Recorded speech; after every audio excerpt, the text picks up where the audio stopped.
It's Jen again, and first of all, I just want to say thank you so much for all the support that you gave me for the first video. I was really nervous. I'm still really nervous, but I'm feeling more confident this time thanks to your support. So today I'm going to be telling the story about how I moved to Hawaii. Unexpected. Remember, I did not plan to move here. It just happened, and this is how it happened. So I want you to keep in mind that until I moved here, I have only vacationed in Florida and Alabama, and the beach is like my favorite place to go. So the beach is my favorite place to go. When you go to the beach or you go vacation in Alabama and Florida, you know, you stay for a week in one hotel, and you go to the beach. That's what you do. There's not much else really that you go do unless it's like, I don't know, I'll go do like putt-putt golf and stuff like that.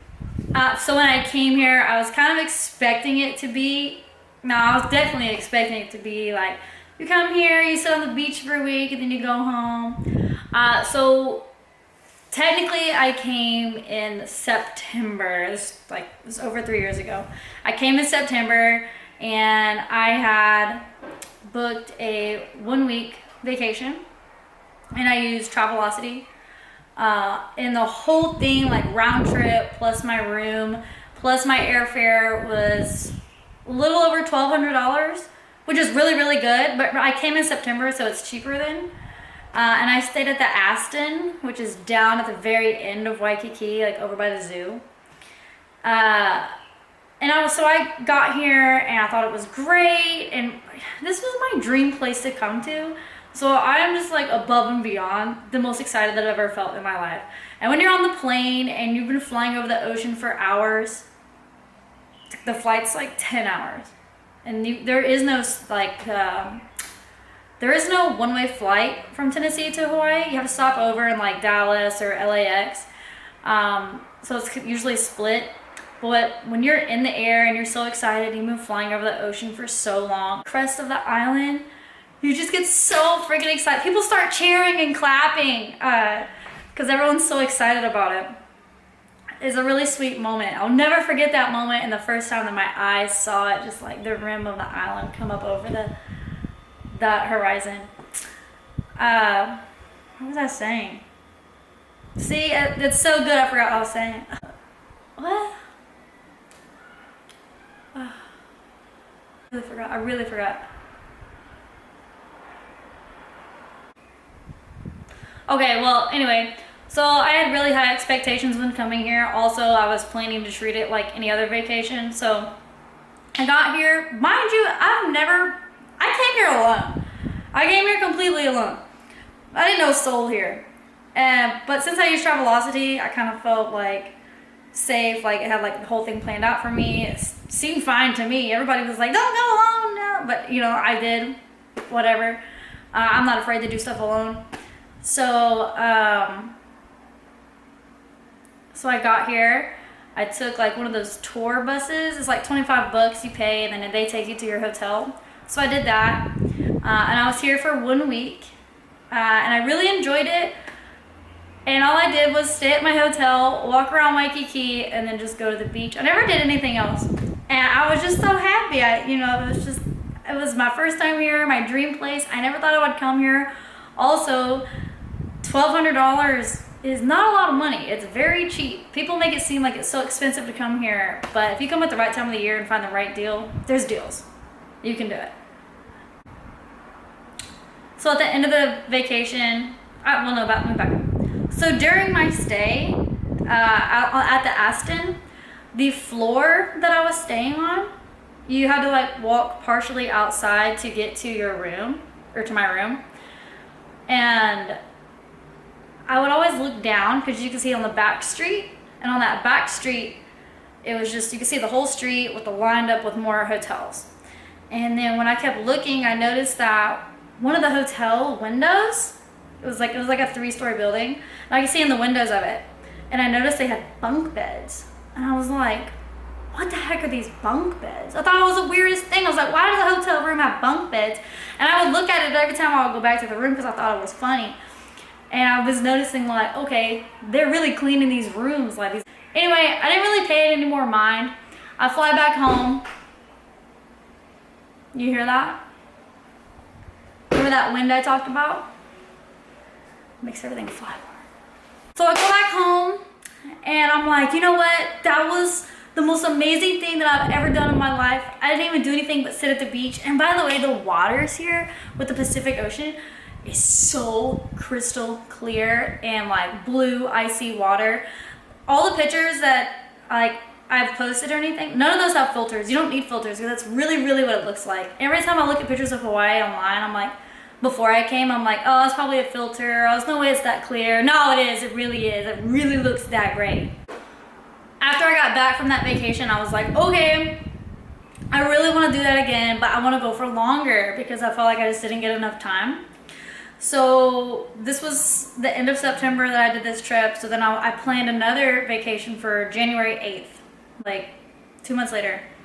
And for this time I was like, okay, I'm gonna stay for a little bit over a month. So it was like, I had planned from like January 8th to February. I remembered I was thinking about the hotel that I saw with the bunk beds. And I was like, I'm gonna call them and see what the heck that was because that was so weird to me.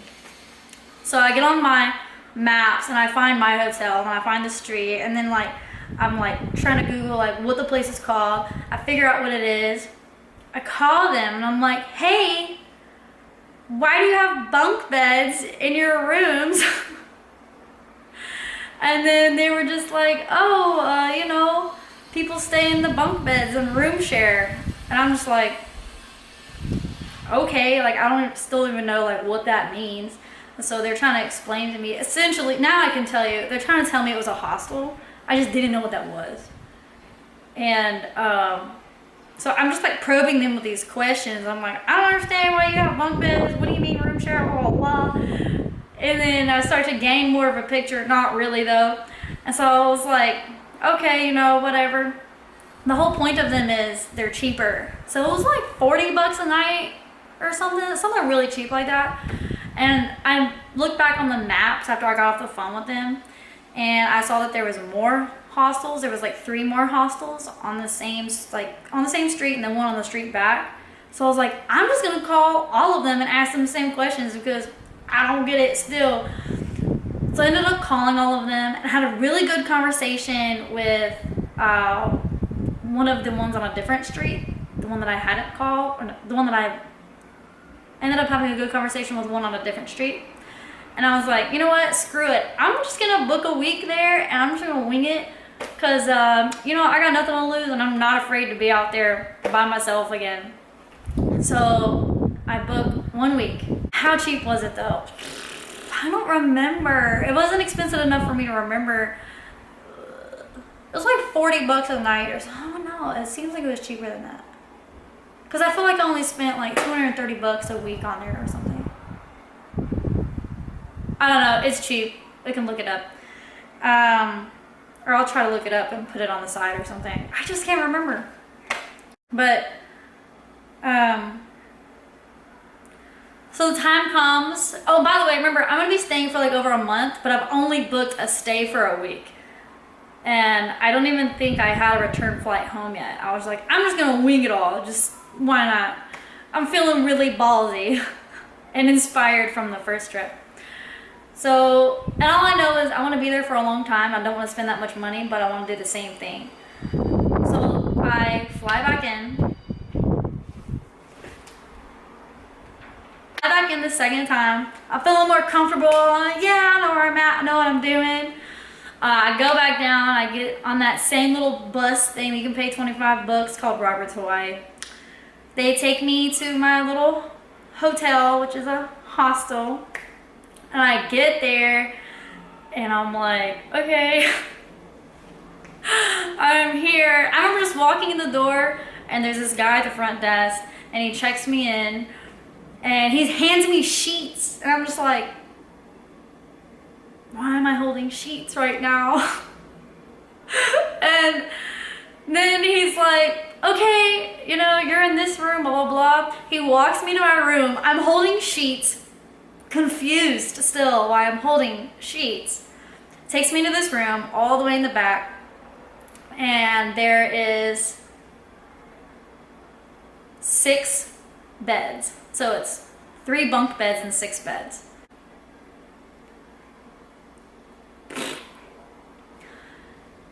So he takes me in there, and I'm just like, then there's like lockers. There's lockers and there's 6 beds.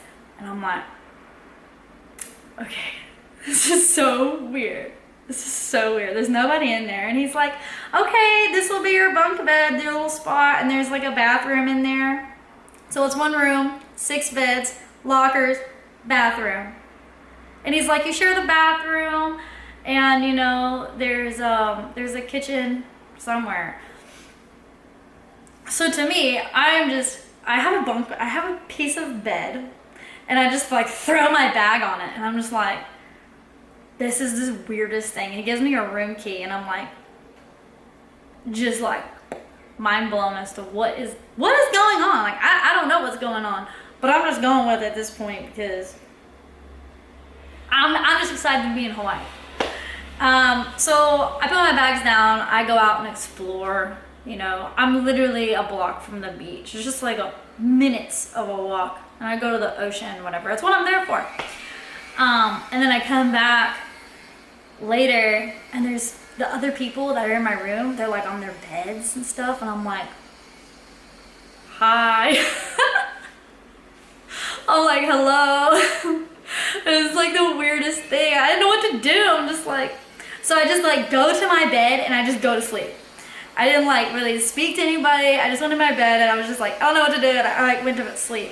And the next day I woke up and nobody was in there. I guess I went to sleep before they got there, and then I woke up and left. They had already gone. I guess I slept hard. But you know what? I did just fly in, so I was probably tired.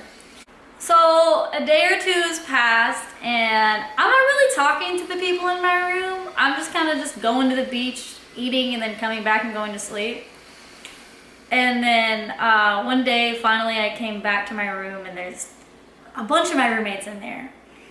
And I was like, then they started talking to me. So I started talking to them. And one was from Germany, one, I don't remember. The other one was from Davis, California. There was a guy from Canada. And I just started making friends, like just talking with them. And like they had been doing all these different things, and they were telling me all these things they had been doing. I was like, oh, like activities. I was like, I've just been going to the beach. I hadn't even thought about doing activities because I'm not used to doing that stuff in Gulf Shores or Panama City Beach, you know? So I just didn't really think of it. I hadn't really, what's the word? I hadn't really studied up on like what you could do in Hawaii. All I knew was I wanted to go to the ocean. Anyway, so I ended up going to dinner with these people, and mind you, everybody's like not understanding everything that I'm saying because my accent was so thick. People say that I've lost it now, but in the beginning, people would just be like just watching me and listening to me talk. They would just ask me to speak, and I was just like, I don't get it, because I don't hear that I have an accent. You probably don't hear that I have an accent, because we all have the same accent. So, talk about confusion. It was really funny, though, because you can tell, because some people I could not understand, for sure, because I've never talked to anybody from Germany. I've never talked to anybody from Ireland or Australia. And so their accents mixed with my accents, and it was just like, whoa. So, back to the story. Fast forward a few days, I've been there for like 3 or 4 days. Now the picture is coming together. So people in this hostel are like 18 years old to like late 30s, early 40s. And these people are backpackers. They're traveling to many different countries, and this is like just one of their stops. And I've just been put there by I put myself here, not knowing where I had put myself, and like this freaking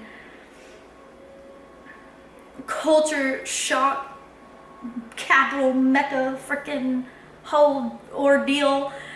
And everything started to hit me. I was like, oh my gosh, where am I? Like, what?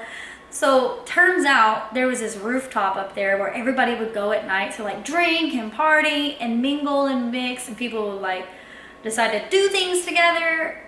And so once I realized that people were hanging out, then I started hanging out, because prior to that I had just been sticking to myself because I just didn't know any better.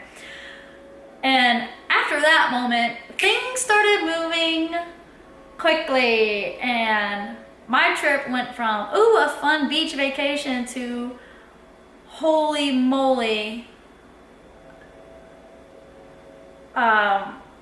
culture shock. Just so many different views of the world, opinions, so many different cultures, so many different languages, so many different, I mean, it's just it's everything. It's so hard to explain to you. It's something you really have to experience. And it's the huge takeaway from it once you're there. It's fun talking about it, but it's you have to experience it to know what I'm talking about. So I ended up getting all these friends, and then we would go out together. We would do hikes together. I never hiked before I came here. So then we were doing hikes. We were going to waterfalls. We were going out at night and like going to the clubs, go dancing, go get lunch, get breakfast. People were in these big groups all the time. They had formed these big friend groups of people who wanted to do the same things. And then like in my group, we all decided to rent a Jeep. And then we rented a Jeep and we drove around the island. And it just became this whole trip that I never intended for. And I was just having such an amazing time. I'd never experienced anything like this before. And I never felt so happy and so whole. And I was learning more things about myself and about others and other people's views of the world, and it was opening up mine. I was just like, I've never even thought to think, I can't even explain it. It's something really hard to explain. I hope that I'm portraying this well, because it's just very hard for me to explain. I'm like, oh, everything's different, but like, there's so much in the core to explain. I can't. So one day, one of my girlfriends, she was from Australia, she was leaving our hostel to go to a hostel on North Shore, and she asked everybody if we wanted to ride with her. We were like, sure. So we all rode up to North Shore, which I've never been to at this point, and we dropped her off at a hostel up there, which is how I figured out about this hostel. I was like, this one was really cool. This one was not in the city. They're like plantation styles, like little huts looking like things. One of the coolest places, totally different vibe. This one's more like, it's January, so it's high surf in the North Shore, so it's surfing season, surfing competition season and everything. So the vibe of people in that hostel were totally different. So like on South Shore, Waikiki, it was like party, woo, woo, fast, everybody yay. And then on North Shore, it was more like everybody's smoking weed, everybody's relaxing, everybody's there to surf. There isn't any big bars up there. You're just like you're like by the grocery store and the ocean. You're there to surf, eat, smoke, sleep, surf. So the whole crowd was a whole new dynamic for me. So boom, it's like now I'm in two different worlds experiencing, leaving from my own third world back in Tennessee. So then I decided that so I kept extending my trip, mind you. I would just like kept extending like at the hostel in South Shore, and when I came to visit with my friend in the North Shore, I stayed a week there. And then while I was up there, I decided that I wanted to throw a big party on the South Shore. So I spent like $1,500 and I threw like this hotel party where I invited people from the North Shore, people from the South Shore, and we just had this big old party. But one of the last days that I was spending in the North Shore hostel, because I was going to go back down to the South Shore hostel, I was like, guys, if anybody wants to live together here, let me know. That's all I said. I left the North Shore hostel, went down to the South Shore hostel. On the way, I decided that I wanted to not leave. So literally on my bus ride, I called my job in Tennessee, quit, hung up, got back down to the South Shore, was hanging out at the hostels. I ended up going to the bar, like right in the middle of the day too, just like randomly I went to the bar.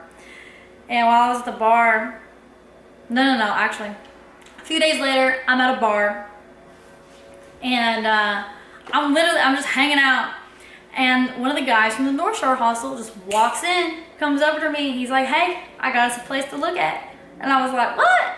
And he was like, yeah, you said we wanted to live, I got us a group, let's go. And I was like, no freaking way. No freaking way. This is crazy. I get in his car, we're like at the beach, we drive about 5 minutes away from the beach, get to this house, he's like, this is the one. It's like this plantation style 4-bedroom house. We're there, we look at it, we're like, we'll take it. We sign the lease, I fly home the next day, do my 2 weeks at my job, sell everything I own, and then I fly back, and that's been the story. Oh, okay. I really hope I explained this well. Because this is like a total truth of a story right here. This is everything. This is how I moved here. I don't know, it's like Hawaii captured my heart and just won't let it go. And everything fell into place so beautifully and smoothly too. I just know that I'm meant to be here. And I'm actually, truly, genuinely happy. I'm so happy. And like before I moved here, I was drinking a lot. I was a heavy drinker. And now that I'm here, I really don't need to drink to have fun. I have so much more fun doing so many other things, and I have a huge group of people and friends who support me and love each other, and I spend Thanksgiving with them and the holidays with them, and it's just, it's priceless. I found where I'm supposed to be, and I just feel so grateful every day, and I reflect every day on like the experience that I've had and am continually learning from.